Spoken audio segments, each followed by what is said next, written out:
الغرض دوسرے روز حسب وعدہ کیسر نے 28,000 روپے نقد شمشو کے حوالے کیے، جس کے جواب میں شمشو نے پہلے سے تیار کردہ ایک اسٹامپ پیپر کیسر کے حوالے کر دیا۔ اس اسٹامپ پیپر پر کیڑا مکوڑا اردو تحریر میں چند سطریں گھسیٹی گئی تھیں۔ یہ تحریر شمشو ہی کی تھی، جس میں بتایا گیا تھا کہ 15 مارچ کو تیار فلیٹ کیسر کے حوالے کر دیا جائے گا۔ فلیٹ کا نمبر 13D درج تھا، تاہم یہ فلیٹ کس بلڈنگ اور کس علاقے میں واقع تھا اس کا کوئی ذکر نہیں تھا۔ اس اسٹامپ پیپر کے مضمون کا عنوان تھا قبضہ لیٹر۔ سب سے آخر میں شمشو نے اپنے دستخط کیے تھے، جن میں صرف انگریزی حرف ایس پڑھا جا رہا تھا۔ اس کے بعد سپرنگ نما ایک لائن کھینچی ہوئی تھی۔ کیسر کے بقول یہ شمشو بھائی کے دستخط تھے۔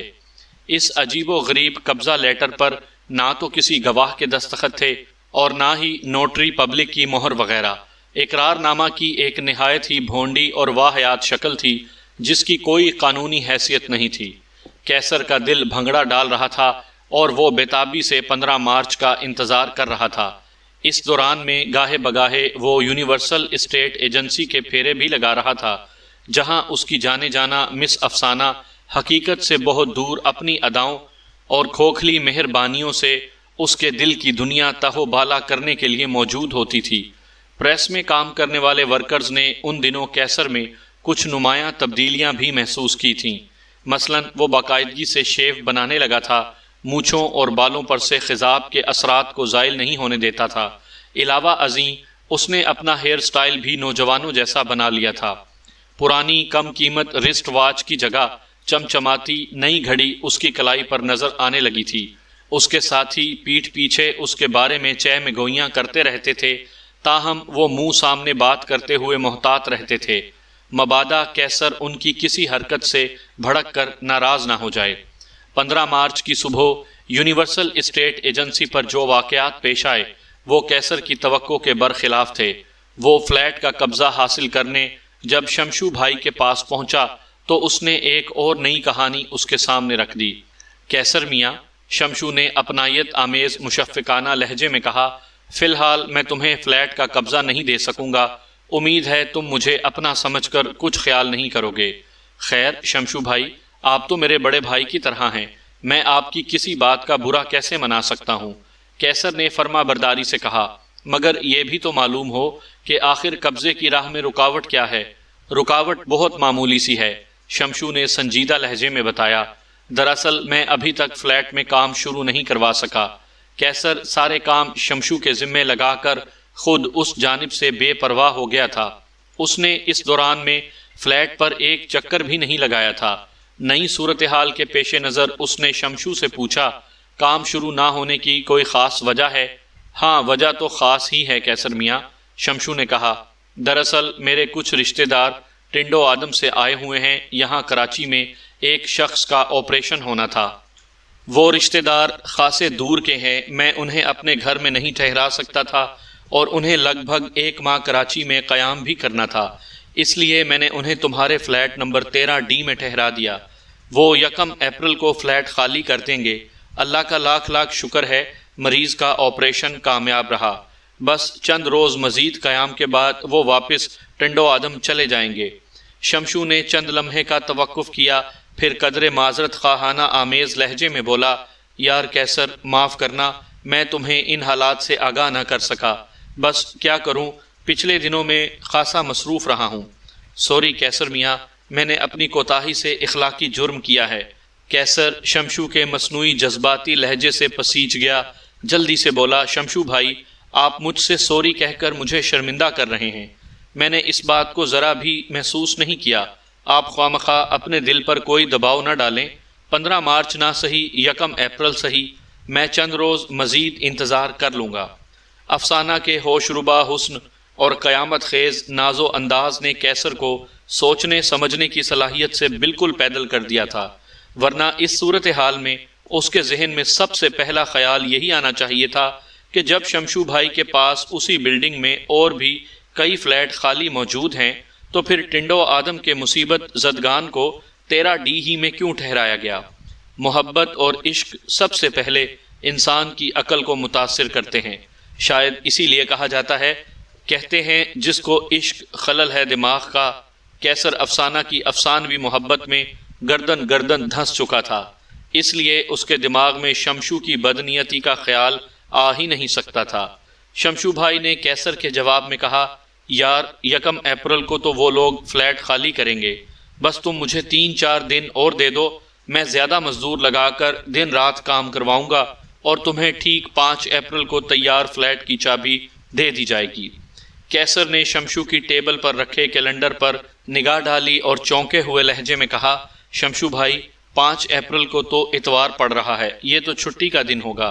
چھٹی کا دن ہوگا تو کیا ہوا؟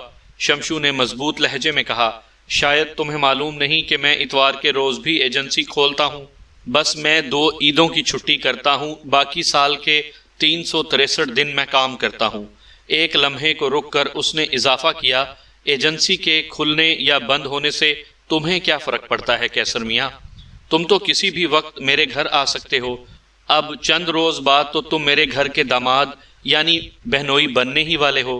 شمشو کے آخری تجربہ خیز جملے نے اکسیر کا کام کیا۔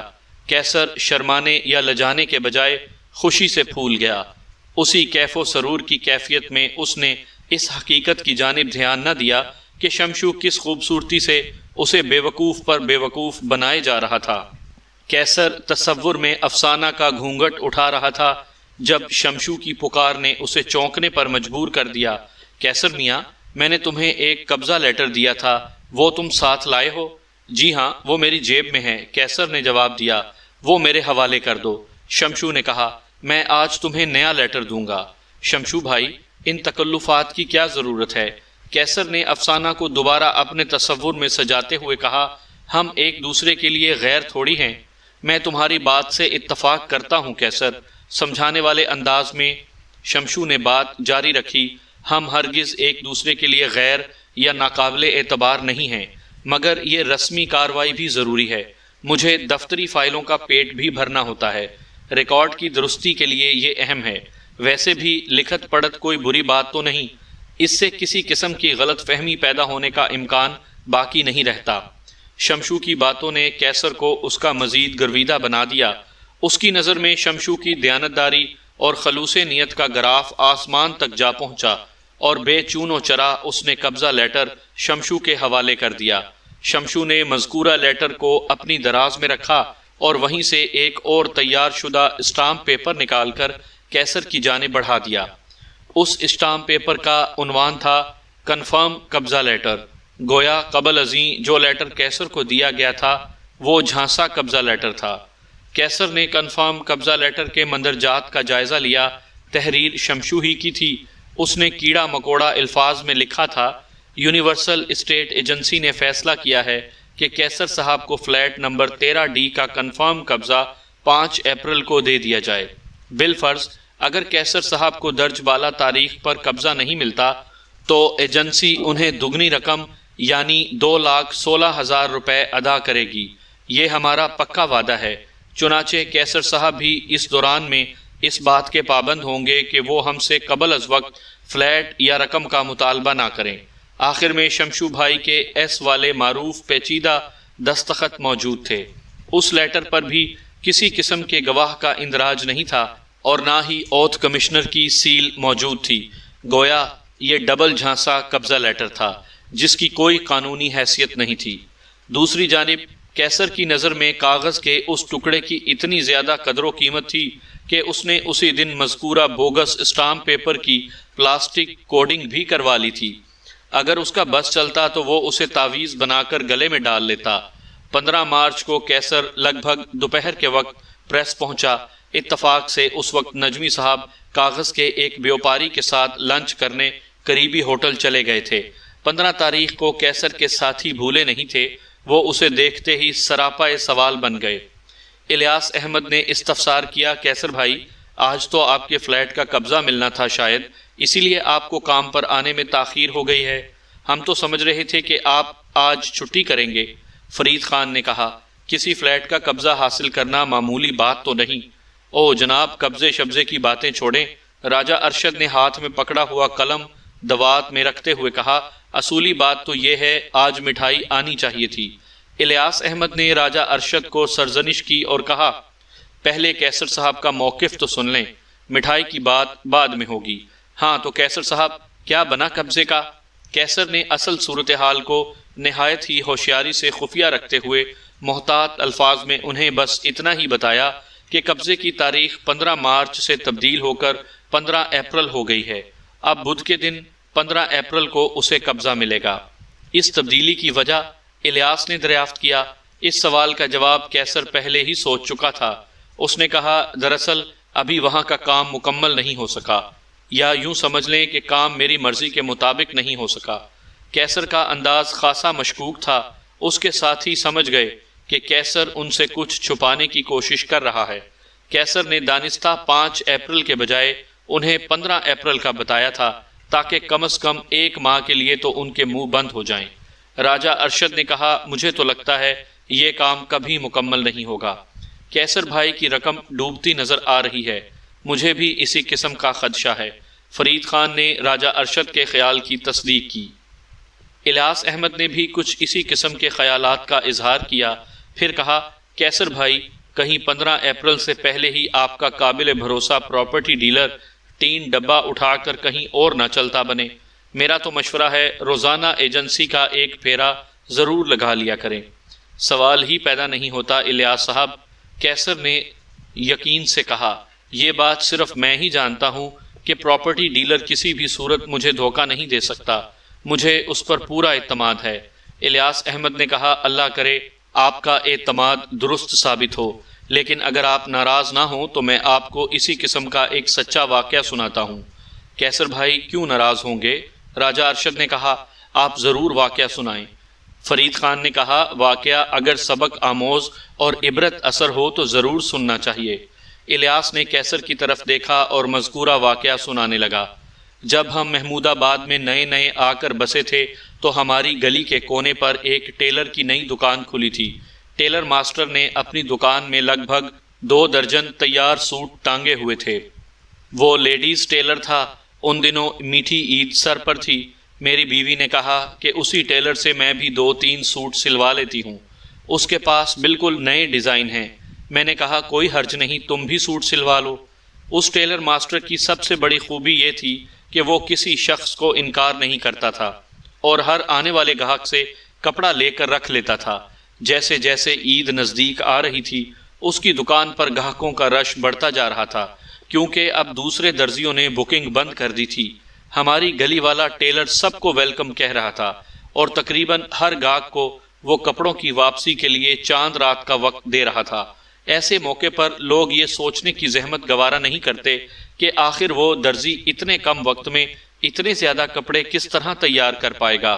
بعض لوگ تو اس وعدے پر بھی کپڑے سلوانے کو تیار ہو جاتے ہیں کہ انہیں عید کی صبح ہی کپڑے واپس ملیں گے۔ الیاس نے چند لمحات رک کر سانس درست کی، پھر سلسلہ کلام جاری رکھتے ہوئے بولا، تو صاحب ہوا یوں کہ وہ ٹیلر ماسٹر اچانک عید سے 1 روز قبل کہیں غائب ہو گیا۔ دکان پر تالا دیکھ کر جب لوگوں نے معاملے کی چھان بین کی تو پتہ چلا کہ وہ دکان چھوڑ چکا ہے۔ اس نے صرف عید کا سیزن لگانے کے لیے 1 ماہ کے لیے دکان کرائے پر لی تھی۔ لوگ جسے انتہائی ایماندار اور محنتی ٹیلر ماسٹر سمجھ رہے تھے، وہ ان کے کپڑے لے کر رفو چکر ہو گیا تھا۔ ایک محتاط اندازے کے مطابق وہ تقریباً 70-80 سوٹ کا کپڑا لے کر فرار ہو گیا تھا۔ یقیناً اس مارکے کے بعد اس نے کسی دوسری جگہ جا کر لیڈیز کلاتھ سٹور کھول لیا ہوگا۔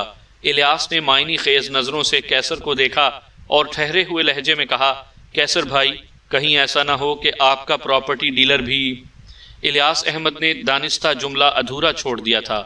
کیسر نے پرزور لہجے میں کہا، ایسا کبھی نہیں ہو سکتا جناب، میرا پراپرٹی ڈیلر بھروسے کا آدمی ہے۔ کیسر کے ساتھیوں نے تمام حجت کر کے دیکھ لیا تھا، لیکن اس کی سوئی ایک ہی مقام پر رک چکی تھی، یعنی اس کا پراپرٹی ڈیلر نہایت ہی ایماندار اور شریف انسان تھا۔ کیسر کے ساتھیوں نے خاموشی اختیار کرنے ہی میں عافیت سمجھی۔ کیسر کی غیر موجودگی میں فرید خان نے الیاس سے کہا، میرا خیال ہے ہمیں یہ سارا معاملہ نجمی صاحب کے گوش گزار کر دینا چاہیے، شاید وہی کیسر کو کچھ سمجھانے میں کامیاب ہو جائیں۔ کوئی فائدہ نہیں ہے، راجہ ارشد نے کہا، یہ شخص کبھی نہیں سدھر سکتا۔ الیاس احمد نے مدبرانہ انداز میں کہا، فی الحال ہمیں اس ذکر کو فراموش کر دینا چاہیے۔ نجمی صاحب سے بھی اس سلسلے میں کوئی بات نہیں کرنا چاہیے، خواہ مخواہ کیسر ہم سے ناراض ہو جائے گا۔ وہ پہلے ہی ہمیں تنبیہ کر چکا ہے کہ نجمی صاحب کو خبر نہیں ہونی چاہیے۔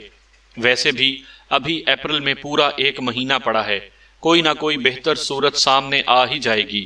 سب نے اس تجویز پر اتفاق کیا اور چپ سادھ کر بیٹھ گئے۔ کیسر نے بھی شکر کیا کہ اس کی جان چھوٹی، مگر اس کی جان چھوٹنے کے بجائے ایک وبال میں پھنس گئی تھی۔ شمشو نے 5 اپریل بروز اتوار فلیٹ کا قبضہ دینے کا عہد کیا تھا۔ اس نے اپنا عہد کچھ اس انداز میں پورا کیا کہ کیسر کو حوالہ پولیس کر دیا۔ شمشو کا موقف یہ تھا کہ کیسر نے فلیٹ خریدنے کے بہانے اس کی ایجنسی کے چکر کاٹنا شروع کر دیے تھے۔ در حقیقت وہ ایجنسی پر کام کرنے والی ایک حسین و جمیل لڑکی افسانہ کے چکر میں تھا۔ شمشو نے اس بات کی بھی تردید کی تھی کہ کیسر نے کسی بھی سلسلے میں کوئی رقم اسے ادا کی تھی۔ کیسر نے کنفرم قبضہ لیٹر اور 80,000 روپے والی رسید کا ذکر کیا تو شمشو نے انہیں جعلی اور بوگس قرار دیا۔ افسانہ نے بھی پولیس کے سامنے یہی بیان دیا کہ کیسر جب بھی ایجنسی آتا تھا تو بھوکی نظروں سے اسے دیکھتا رہتا تھا، اور یہ کہ وہ موقع دیکھ کر اسے بیہودہ اشارے بھی کرتا تھا۔ یہ تمام حالات کیسر کے خلاف جاتے تھے۔ اس پر طرح یہ کہ کیسر کی گرفتاری کے لیے شمشو نے پولیس کی مٹھی میں پورے 5,000 روپے بھی رکھ دیے تھے۔ گویا 1,08,000 روپے ہڑپ کرنے کے لیے صرف 5,000 کی بھیٹ چڑھائی گئی تھی۔ واضح رہے کہ ان میں سے بہت سی باتیں مجھے بعد میں معلوم ہوئی تھیں، مگر واقعات کے تسلسل کا خیال رکھتے ہوئے میں نے ترتیب وار بیان کر دیا ہے۔ یہ تھے وہ حالات جنہوں نے کیسر کو حوالات میں پہنچا دیا تھا۔ میں سونے کی تیاری کر رہا تھا کہ فواد نجمی کا فون آ گیا۔ پہلے تو انہوں نے تاخیر سے فون کرنے کے لیے معذرت طلب کی، پھر انکشاف انگیز لہجے میں بتایا، بیگ صاحب مجھے بہت سی باتیں معلوم ہوئی ہیں، کیا حوالات میں کیسر سے آپ کی ملاقات ہو گئی؟ میں نے اسبات میں جواب دیا اور پوچھا، نجمی صاحب آپ کو کون سی نئی باتیں معلوم ہوئی ہیں؟ مجھے تو حیرت ہے میں اب تک بے خبر کیوں تھا؟ وہ تشویشناک لہجے میں بولا، میرے پریس کے ملازمین تو کیسر کے بارے میں کوئی اور ہی کہانی سنا رہے ہیں۔ مجھے پتہ چلا ہے کہ کسی پراپرٹی ایجنٹ سے کیسر کا کوئی معاملہ چل رہا تھا، جس کے نتیجے ہی میں یہ سب کچھ ہوا ہے۔ میں نے کہا، آپ کو درست بتایا گیا ہے۔ کیسر مجھے تمام حالات تفصیلاً بتا چکا ہے۔ اس نے اپنے ساتھی ملازمین راجہ ارشد، الیاس احمد اور فرید خان کا بھی تذکرہ کیا ہے۔ میرے خیال میں کیسر کو بے وقوف بنایا گیا ہے۔ نہ صرف بے وقوف بنایا گیا ہے بلکہ الٹا اسی کو تھانے میں بند بھی کروا دیا۔ نجمی صاحب نے کہا، یہ تو سراسر زیادتی ہے، شمشو بھائی کو کیفر کردار تک پہنچنا ہی چاہیے نا۔ میں نے کہا، بالکل پہنچنا چاہیے جناب، آپ مجھے بالتفصیل وہ باتیں بتائیں جو آپ کے علم میں آئی ہیں۔ نجمی صاحب نے نہایت ہی جامع الفاظ میں مجھے حالات سے آگاہ کیا۔ جواب میں نے بھی انہیں وہ باتیں بتائیں جو کیسر سے معلوم ہوئی تھیں۔ معلومات کے تبادلے کے بعد نجمی صاحب نے کہا، بیگ صاحب کیسر کو اس کی رقم واپس ملنی چاہیے۔ میں نے کہا، نجمی صاحب اگرچہ کیسر کی قانونی پوزیشن اس وقت خاصی کمزور اور نازک ہے، تاہم مجھے امید ہے کہ اگر آپ پوری طرح تعاون کرنے پر تیار ہو جائیں تو حالات کو اپنی موافقت میں موڑا جا سکتا ہے۔ نجمی صاحب نے کہا، میں ہر قسم کے تعاون کے لیے تیار ہوں، بس تو پھر آپ کل شام اپنے ملازمین کو اپنے ساتھ لے کر میرے دفتر آ جائیں۔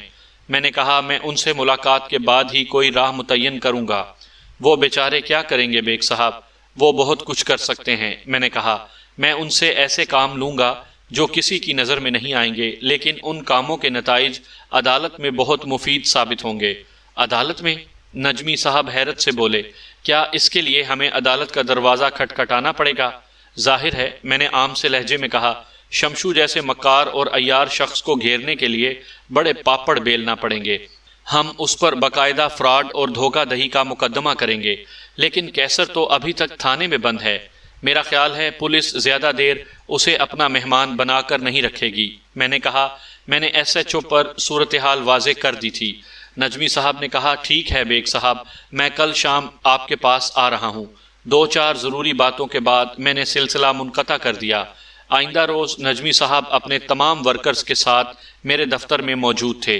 تمام ورکرز سے میری مراد کیسر سمیت ہے۔ نجمی صاحب نے خوش ہوتے ہوئے کہا، بیگ صاحب آپ کا اندازہ بالکل درست نکلا، پولیس والوں نے آج دوپہر کو اسے چھوڑ دیا ہے۔ اپنی بات ختم کر کے انہوں نے کیسر کی جانب اشارہ کیا۔ میں نے کہا، نجمی صاحب شمشو ایک ہوشیار اور گرگ باراں دیدہ شکاری ہے، اس نے افسانہ کی مدد سے جس طرح کیسر کو ٹریپ کیا ہے وہ آپ کے سامنے ہے۔ ایسے گھاگ اور منجھے ہوئے کلاکار سے نمٹنے کے لیے بہت سوچ سمجھ کر قدم اٹھانا ہوگا۔ سوچنے سمجھنے اور قدم اٹھانے کا کام آپ کریں بیگ صاحب، کیونکہ قانونی نکات اور باریکیوں سے ہم سب ناواقف ہیں۔ البتہ میں ہر قسم کے مالی تعاون کے لیے تیار ہوں۔ آپ کی پوری فیس کے علاوہ جو بھی عدالتی اخراجات ہوں گے وہ میں ادا کروں گا۔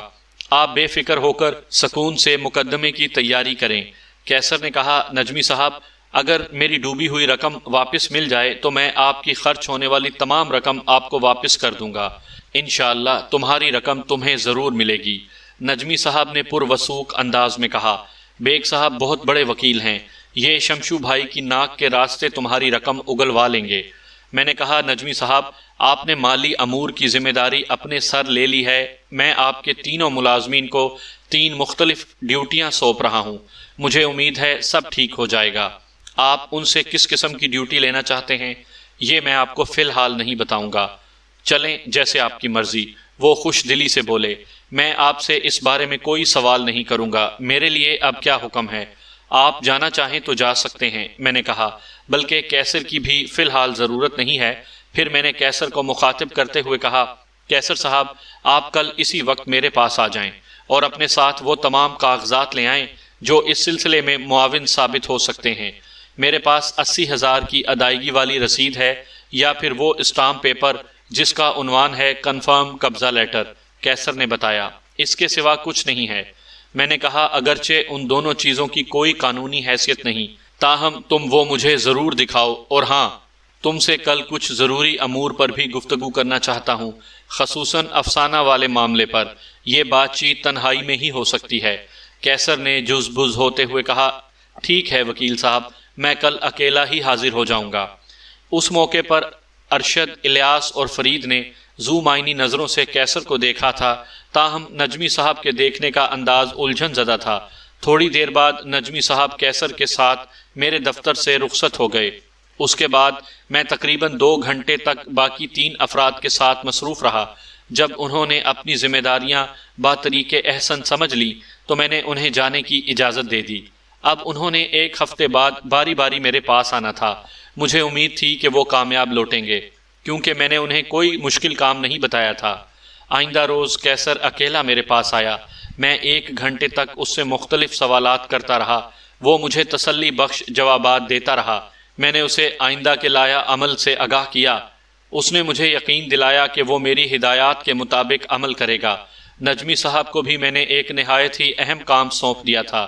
2 روز بعد انہوں نے یہ خوشخبری سنائی کہ کام ہو گیا ہے۔ مقررہ مدت کے اندر اندر پریس کے دیگر ملازمین نے بھی اپنی اپنی ذمہ داریاں پوری کر دیں۔ میں نے ان سے پراپرٹی ایجنٹ شمس الدین عرف شمشو اور افسانہ کے بارے میں مختلف قسم کی معلومات اکٹھا کرنے کو کہا تھا۔ انہوں نے میری مرضی کے مطابق وہ کام کر دیا تھا، تاہم ان باتوں کا ذکر عدالتی کارروائی کے دوران میں مناسب موقع پر آئے گا۔ اب میری تیاری مکمل ہو چکی تھی۔ میں نے اگلے ہی روز بذریعہ رجسٹرڈ ڈاک ایک دھواں دھار نوٹس شمشو کی اسٹیٹ ایجنسی کے پتے پر روانہ کر دیا۔ مذکورہ نوٹس کا مضمون کچھ اس طرح تھا، میں یہاں نہایت سادہ الفاظ کا استعمال کر رہا ہوں۔